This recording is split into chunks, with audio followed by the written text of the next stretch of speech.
just lift it out by hand because I didn't dig all the way.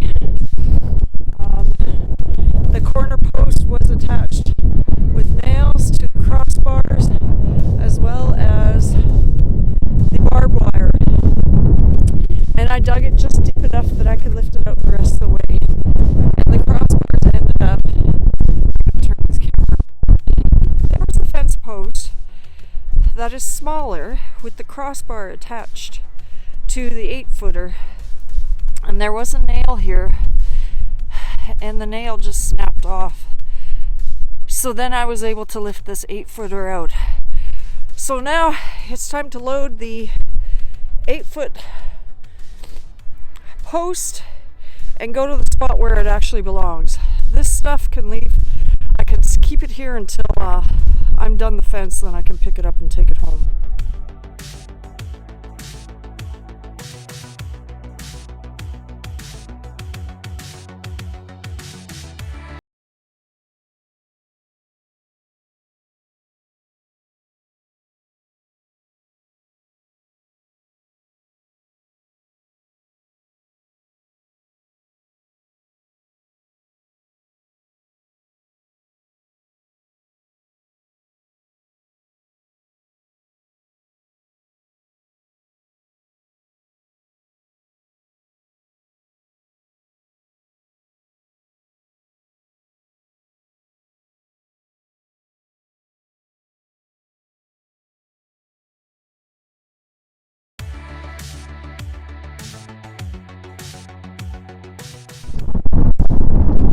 So here is the marker where the 8-foot post is going to go. I am putting my fence line 5 foot into my property, just so if I ever need to do anything on the other side, I have that allowance.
and it's so windy out here. Still battling the wind. Some of those trees I cut down made a pile there.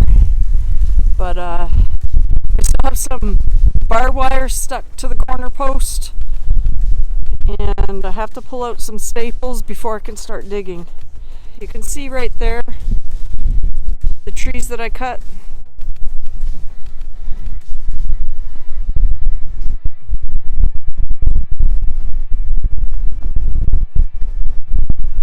So this is what I have to do here.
And it's sitting on the ground in the distance there. So I walked the whole line, and I'm going to show you this. I'll walk it with you, or I'll take you down there. There's one spot where it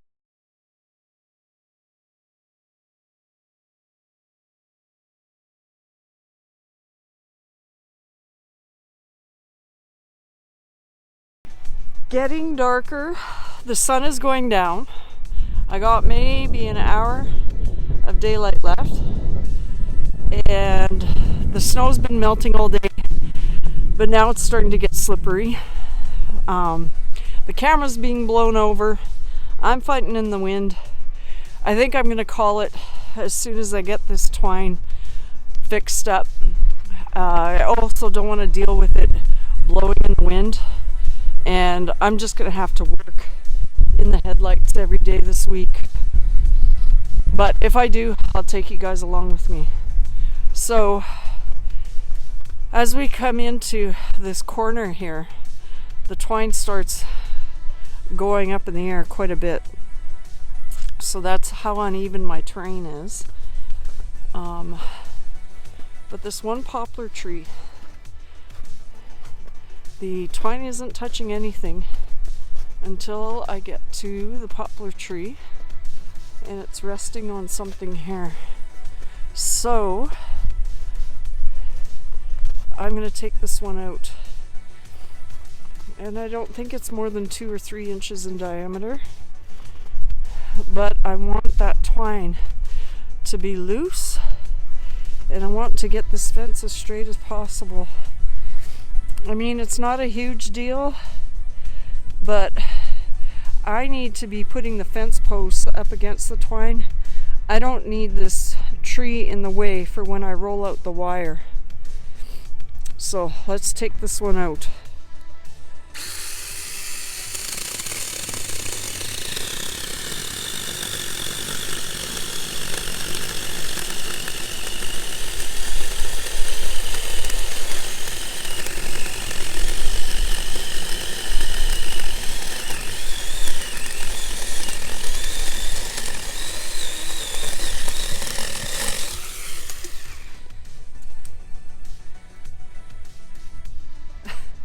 So it's cut, but it's resting on the oak tree behind it, and the oak tree is barely anything of a tree.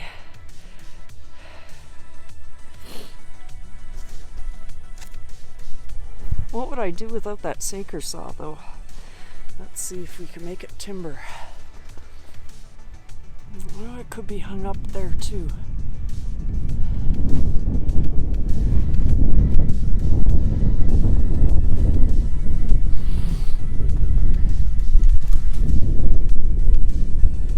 Well, not exactly where I need it to go. I'm gonna have to put you guys down.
I don't know if it showed how it snapped out, but this is the twine. Of course it needs a little bit of tightening. That's where the tree is. And that's how much the twine moved over. So we are now ready for all the in-between posts. But I think I got enough time to drag out everything I brought in. I got my chainsaw, my level, my tamper, post hole digger, and some of the barbed wire that was on the corner posts. I'm just going to leave those for another day to bring it through, but